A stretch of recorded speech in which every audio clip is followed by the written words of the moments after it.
This is Atheist at Large with Part 2, Evolution versus Creationism. WHACKYZACK, the Creationist, versus LORDIMMOLITION, the Man of Reality. Let's continue.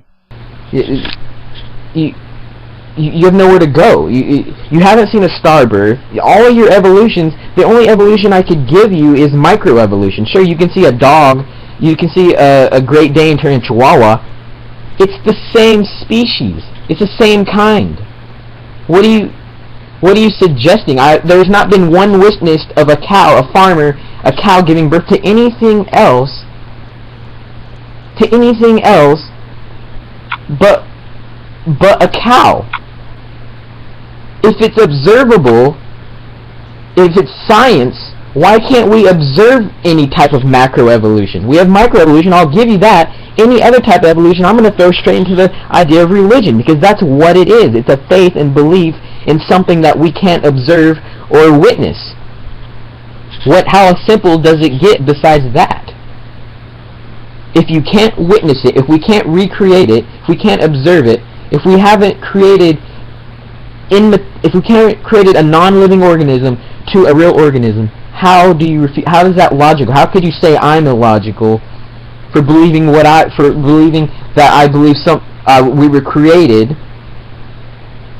in a world where there's no matter, time, or space outside the spectrum 30 seconds. of physical world we are in? Yes, we did. According to you, as you say, it's ridiculous that we came from dust. How about the idea that you have the same thing? You're saying I'm illogical thing we came from dust. We come from stardust, according to you. The whole evolution religion is based on death. That's what it is. It's death. That's what strives. And if you were true, that's what would have to happen. We would die, and that is what evolution is. Time. All right, you have 5 minutes starting now.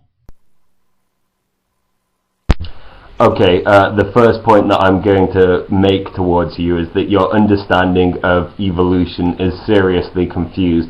You seem to be equivocating aspects of cosmology, Big Bang Theory, abiogenesis into one single theory, which is certainly not the case. The first thing that I want to point out to you is the fact that non-living things don't evolve because they're not made of materials that can replicate themselves. However, if you type into Wikipedia or something, evolutionary algorithm or genetic computing, something to that effect, you'll find examples of evolution happening within the field of computer science, because the theory itself is so broad and so well applied that it can be applied to also immaterial objects. Secondly, you talk about you say that no example of speciation has ever been observed. Firstly, this is a blatant lie. Go into Google and type in examples of speciation, and you will see a broad and all-encompassing list of many observed examples of speciation which can falsify your claims. Secondly, as someone else has put here, a horse and an ass can actually breed together, but they form an infertile offspring because they form sets of different species.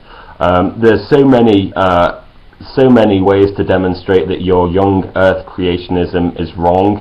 I could just point you to the sources rather than referring to them.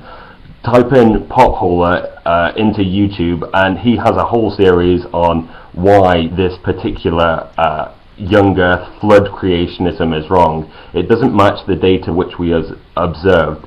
And secondly, you think that evolution is illogical, yet I can give you a proof of how it works without invoking any particular supernatural deities. The theory that you're advocating rests on ignorance.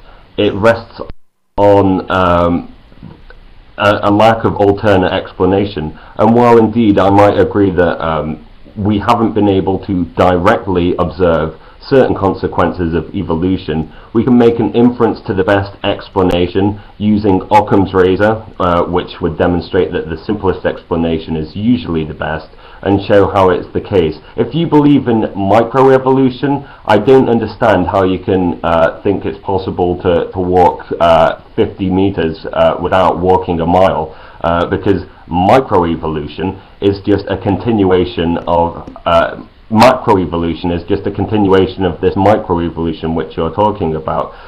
For microevolution to be valid and macroevolution not to be valid, we'd actually need to have two separate sets of DNA, one which couldn't evolve at all and determine the kind of animal it was, and one which was subject to this microevolution, so-called. Unfortunately for you, we don't find these two sets of DNA, because firstly it would be impossible, and secondly it's just not observed at all. The arguments that you're presenting me do not rest on any evidence at all. I mean, seriously, just go and look up phylogenetics, look up the evolution of parasites and the actual parasites and the viruses inside of us, and you'll see that indeed we can even track the common ancestry back to them. Common ancestry is really not up for dispute, and the only reason that people dispute it isn't on academic grounds. I've seen no convincing evidence, and you have yet to convince me of any. The only arguments that you have presented so far have been moral arguments. If we check the fossil record, again, as I said, and if we check the actual DNA sequencing, there's also the viral DNA. There's so much evidence demonstrating this. 30 seconds. I just want to say that until you present me any evidence to the contrary, you've only presented me moral objections at best.